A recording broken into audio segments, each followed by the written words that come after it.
Hello everyone, knowledge and education একাডেমিতে তোমাদের সকলকে জানাই স্বাগত।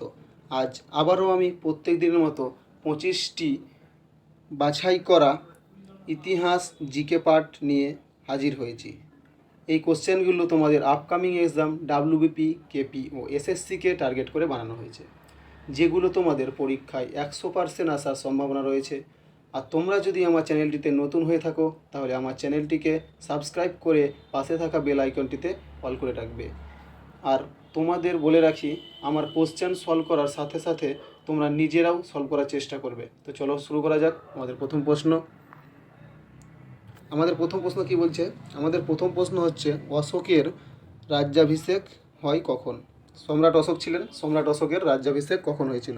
তো সঠিক উত্তর কি আমরা দেখে নেব, আর তোমরাও আমার সাথে সাথে উত্তর দেওয়ার চেষ্টা করবে। তো চলো দেখি নিই আমাদের সঠিক উত্তর। আমাদের সঠিক উত্তর হয়েছে কি? আমাদের সঠিক উত্তর হয়ে যাচ্ছে 269 অব্দে। ঠিক আছে, তো আমরা পরে নেক্সট কোশ্চেনে চলে যাব। আমাদের নেক্সট কোশ্চেন হচ্ছে, মেগাস্থনিস রচিত গ্রন্থের নাম কি? মানে এই যে নিচে চারটি অপশান দেওয়া আছে, এই চারটি অপশানের মধ্যে কোন গ্রন্থটি মেগাস্থনিস রচনা করেছিলেন? ঠিক আছে, তো সঠিক অ্যান্সার কি চলো আমরা দেখে নিই। সঠিক অ্যান্সার হয়ে যাচ্ছে আমাদের ইন্ডিকা। তাহলে ইন্ডিকা কে রচনা করেছিলেন? ইন্ডিকা রচনা করেছিলেন মেগাস্থনিস। ঠিক আছে, চলো আমাদের নেক্সট কোশ্চেনে চলে যাব। আমাদের নেক্সট কোশ্চেন বলছে, নিম্নলিখিতগুলির মধ্যে কোনটি প্রথম রচিত হয়? দেখো চারটে অপশান দেওয়া আছে। ক হচ্ছে ব্রাহ্মণ, খ হচ্ছে পুরাণ, গ হচ্ছে সংহিতা, ঘ হচ্ছে উপনিষদ। এই চারটির মধ্যে কোনটি প্রথম রচিত হয়েছিল? তা আমাদের সঠিক উত্তর কি চলো আমরা দেখে নেব। আমাদের সঠিক উত্তর হয়ে যাচ্ছে কোনটি? সংহিতা। তাই সংহিতা এই চারটির মধ্যে প্রথম রচিত হয়েছিল। ঠিক আছে, চলো আমাদের নেক্সট কোশ্চেনে চলে যাব। আমাদের নেক্সট কোশ্চেন হচ্ছে, ঝিলাম নদীকে হিদাসপিস নাম দিয়েছিলেন কে? মানে কারা? এই চারটে অপশন দেওয়া আছে, এদের মধ্যে কারা ঝিলাম নদীকে হিদাসপিস নাম দিয়েছেন? ঠিক আছে, তো আমাদের সঠিক উত্তর কি আমরা চলো দেখে নেব। আমাদের সঠিক উত্তর হয়ে গেল কি? আমাদের সঠিক উত্তর হয়ে গেল গ্রিকরা। ঠিক আছে, চলো আমাদের পরবর্তী কোশ্চেনে চলে যাব। আমাদের পরবর্তী কোশ্চেন হচ্ছে, সমুদ্রগুপ্তের সভাকবি কে ছিলেন? ঠিক আছে, বলছে সমুদ্রগুপ্তের সভাকবি কে ছিলেন? এই চারটি অপশন দেওয়া আছে। দেখো, এক নম্বর হচ্ছে অশ্বঘোষ, 2 নম্বর নাগার্জুন, দেখো এখানে খ আছে কালিদাস, গ হচ্ছে নাগার্জুন, ঘ হচ্ছে হরিসেন। তো এই চারটির মধ্যে কে ছিলেন সমুদ্রগুপ্তের সভাকবি? আমাদের সঠিক উত্তর কি আমরা দেখে নেবো চলো। আমাদের সঠিক উত্তর হয়ে যাচ্ছে কে? হরিসেন। তাহলে হরিসেন ছিলেন সমুদ্রগুপ্তের সভাকবি। চলো আমরা নেক্সট কোশ্চেনে চলে যাব। আমাদের নেক্সট কোশ্চেন হচ্ছে, এলাহাবাদ প্রশস্তি রচনা করেন কে? এলাহাবাদ প্রশস্তি কে রচনা করেছিলেন? এই চারটির মধ্যে কোনটি অর্থ হবে? সঠিক উত্তর চলো আমরা দেখে নেব। তো আমাদের সঠিক উত্তর হয়ে গেল কোনটি? আমাদের সঠিক উত্তর হয়ে যাচ্ছে হরিসেন। তাহলে হরিসেন কী করেছিলেন? এলাহাবাদ প্রশস্তি রচনা করেছিলেন। ঠিক আছে, তো নেক্সট কোশ্চেনে চলে যাব। আমাদের নেক্সট কোশ্চেন হচ্ছে, ভারতীয়ের নেপোলিয়ান বলা হয় কাকে? ভারতের নেপোলিয়ান বলা হয় কাকে? তো এই দেখো চারটি অপশান আছে, এই চারটি অপশানের মধ্যে কাকে ভারতের নেপোলিয়ান বলা হয় তাহলে দেখে নেব আমরা। তাহলে আমাদের সঠিক উত্তর হয়ে গেল কি? আমাদের সঠিক উত্তর হয়ে গেল সমুদ্রগুপ্ত। তাহলে সমুদ্রগুপ্তকে ভারতের নেপোলিয়ান বলা হয়। ঠিক আছে, চলো আমাদের পরবর্তী কোশ্চেনে চলে যাব। আমাদের পরবর্তী কোশ্চেন কী বলছে? বলছে, আলেকজান্ডার যখন ভারত আক্রমণ করেন তখন মগধের সিংহাসনে ছিলেন কে? ঠিক আছে, কী বলছে? বলছে আলেকজান্ডার যখন ভারত আক্রমণ করেন তখন মগধের সিংহাসনে কে ছিলেন? এই চারটি অপশান আছে, দেখো এই চারটির মধ্যে কোনটি অ্যান্সার হবে চলো আমরা দেখে নেব। তাহলে আমাদের অ্যান্সার কী হচ্ছে? আমাদের অ্যান্সার হয়ে যাচ্ছে ধননন্দ। তাহলে ধননন্দ ছিলেন যখন আলেকজান্ডার ভারত আক্রমণ করেন। ঠিক আছে, তো আমাদের পরবর্তী কোশ্চেনে চলে যাব। আমাদের পরবর্তী কোশ্চেন কী বলছে? আমাদের পরবর্তী কোশ্চেন বলছে, গুপ্ত যুগের সর্বশ্রেষ্ঠ চিকিৎসক কে ছিলেন? এই যে চারটি অপশান দেখতে পাচ্ছ, ক হচ্ছে বাণভট্ট, খ হচ্ছে ধনন্তরী, গ হচ্ছে ব্রহ্মগুপ্ত, ঘ হচ্ছে বরাহমিহির। এই চারটির মধ্যে কে ছিলেন গুপ্ত যুগের সর্বশ্রেষ্ঠ চিকিৎসক? ঠিক আছে, তো সঠিক উত্তর আমাদের কি চলো আমরা দেখে নেব, আর তোমরাও অ্যান্সার দেওয়ার চেষ্টা করো। ঠিক আছে, তো আমাদের অ্যান্সার দেখে নিই। তো আমাদের অ্যান্সার হয়ে গেল কি? আমাদের অ্যান্সার সঠিক অ্যান্সার হয়ে গেল ধনন্তরী। ঠিক আছে, চলো নেক্সট কোশ্চেনে চলে যাব। নেক্সট কোশ্চেন হচ্ছে, বুদ্ধচরিত এর রচয়িতাকে? ঠিক আছে, বলছে বুদ্ধচরিত গ্রন্থের রচয়িতাকে। এই দেখো এই চারটি অপশান আছে, এই চারটির মধ্যে কোনটি সঠিক অ্যান্সার হবে তোমরা চলো দেখে নেব। আমাদের সঠিক অ্যান্সার হয়ে গেল অশ্বঘোষ। তাহলে বুদ্ধচরিত কে রচনা করেছিলেন? বুদ্ধচরিত রচনা করেছিলেন অশ্বঘোষ। ঠিক আছে, চলো আমাদের পরবর্তী কোশ্চেনে চলে যাব। আমাদের পরবর্তী কোশ্চেন হচ্ছে, শশাঙ্ককে গৌর ভুজঙ্গ বলে অভিহিত করেছেন কে? নিচে দেখো চারটি অপশান দেওয়া আছে।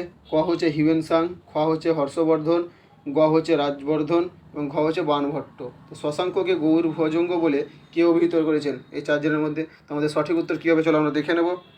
তাহলে আমাদের সঠিক উত্তর হয়ে গেল কি?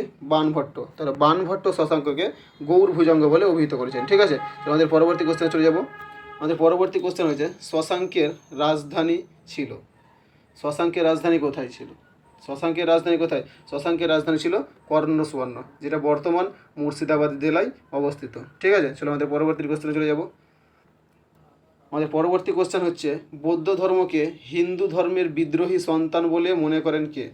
এই দেখো চারটে অপশান আছে। ক হচ্ছে পানিক্কর, খ হচ্ছে স্মিথ, গ হচ্ছে তুইলার, ঘ হচ্ছে স্বামী বিবেকানন্দ।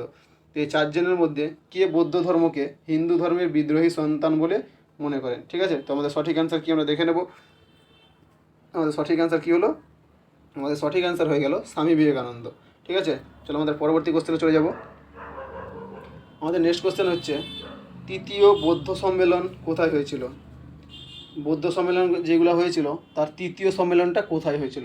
এই চারটি অপশানের মধ্যে কোনটা সঠিক অ্যান্সার চলো দেখে নেব আমরা। তো আমাদের সঠিক অ্যান্সার কি? আমাদের সঠিক অ্যান্সার হয়ে গেল পাটলিপুত্রে। তাই তৃতীয় বৌদ্ধ সম্মেলন কোথায় হয়েছিল? পাটলিপুত্রে হয়েছিল। ঠিক আছে, চলো আমাদের নেক্সট কোশ্চেনে চলে যাব। আমাদের নেক্সট কোশ্চেন বলছে, কৌলিন্য প্রথা প্রবর্তন করেন কে? কি বলছে? বলছে কৌলিন্য প্রথা কে প্রবর্তন করেন? এই চারটে অপশান দেখতে পাচ্ছ নিচে। ক হচ্ছে লক্ষণ সেন, খ হচ্ছে বল্লাল সেন, গ হচ্ছে বিজয় সেন এবং ঘ হচ্ছে সামন্ত সেন। তো এই চারজনের মধ্যে কে কৌলিন্য প্রথা প্রবর্তন করেন? ঠিক আছে, তো আমরা দেখে নেব আমাদের সঠিক উত্তর। দেখো সঠিক উত্তর আমাদের কী হয়ে গেল? আমাদের সঠিক উত্তর হয়ে গেল বল্লাল সেন। তাহলে কৌলিন্য প্রথা কে প্রবর্তন করেন? কৌলিন্য প্রথা প্রবর্তন করেন কে? বল্লাল সেন। ঠিক আছে, তো চলো আমাদের নেক্সট কোশ্চেনে দেখে নেবো। আর তার আগে বলে থাকি, আমার যদি ভিডিওটি তোমাদের ভালো লেগে থাকে তাহলে অবশ্যই লাইক করবে এবং কমেন্ট করে জানাবে তোমাদের কী রকম ভিডিও দরকার, সেই রকম অনুসারে আমি তোমাদের ক্লাস দেবো। ঠিক আছে, তো চলো আমাদের নেক্সট কোশ্চেন দেখে নিই। আমাদের নেক্সট কোশ্চেন হয়ে যাচ্ছে, গৌড়ের রাজা শশাঙ্কের রাজধানী কর্ণসুবর্ণ বর্তমানে কোন জেলার অন্তর্গত? একটু আগে বলে আসলাম আমি যে শশাঙ্কের রাজধানী কোথায় ছিল। দেখো সেম কোশ্চেন এখানে এসেছে, বলছে গৌড়ের রাজা। তার শশাঙ্ক কোথাকার রাজা ছিলেন? শশাঙ্ক ছিলেন গৌড়ের রাজা। ঠিক আছে, বলছে শশাঙ্কের রাজধানী কর্ণসুবর্ণ বর্তমানে কোন জেলার অন্তর্গত? দেখো নিচে চারটি অপশান দেওয়া আছে। ক হচ্ছে মুর্শিদাবাদ, খ হচ্ছে মালদা, গ হচ্ছে নদিয়া, ঘ হচ্ছে উত্তর দিনাজপুর। এই চারটির মধ্যে কোনটি হচ্ছে শশাঙ্কের রাজধানী বর্তমান জেলায় অন্তর্গত? ঠিক আছে, তো সঠিক অ্যান্সার আমাদের কি চলো দেখে নেব আমরা। তো আমাদের সঠিক অ্যান্সার হয়ে গেল মুর্শিদাবাদ জেলা। ঠিক আছে, তোমাদের একটু আগে আমি বলে আসলাম যে শশাঙ্কের রাজধানী বর্তমানে মুর্শিদাবাদ জেলায় অবস্থিত। ঠিক আছে, চলো আমাদের নেক্সট কোশ্চেনে চলে যাব। আমাদের নেক্সট কোশ্চেন হচ্ছে, রাষ্ট্রকূট বংশের প্রকৃত প্রতিষ্ঠাতা কে ছিলেন?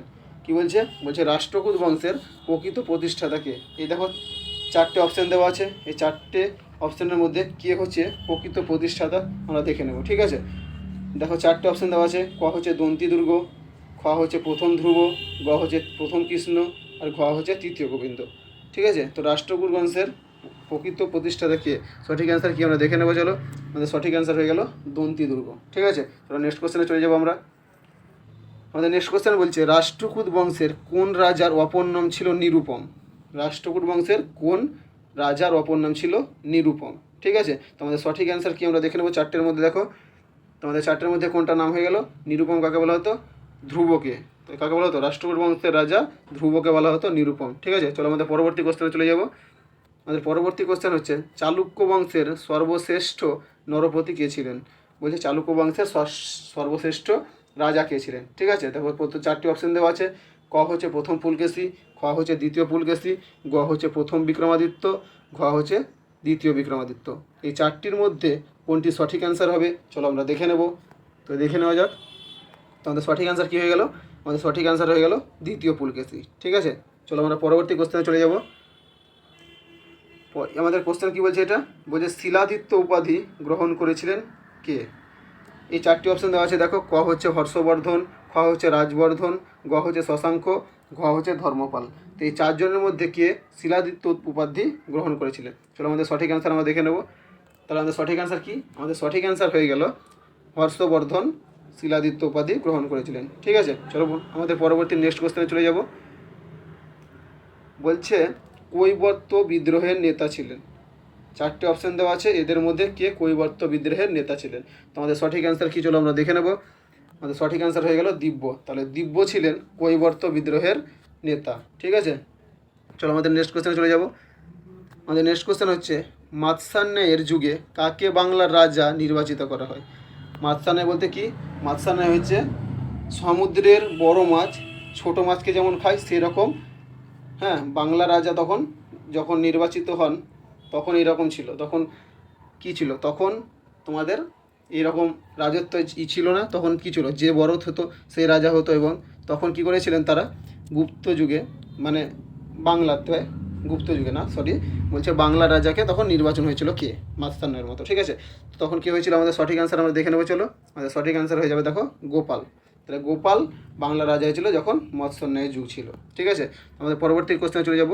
পরবর্তী কোশ্চেন বলছে চর্যাপদ কোন যুগে রচিত হয়, চর্যাপদ কোন যুগে রচিত হয়। চলো আমাদের সঠিক অ্যান্সার কি আমরা দেখে নেব। তাহলে আমাদের সঠিক অ্যান্সার কি, আমাদের সঠিক অ্যান্সার হয়ে গেল পাল যুগে। তাহলে চর্যাপদ কোন যুগে রচিত হয়, তাহলে চর্যাপদ রচিত হয় পাল যুগে, ঠিক আছে। চলো আমাদের পরবর্তী কোশ্চেনে চলে যাব আমরা। আমাদের পরবর্তী কোশ্চেন বলছে নালন্দা বিশ্ববিদ্যালয় কে গড়ে তোলেন।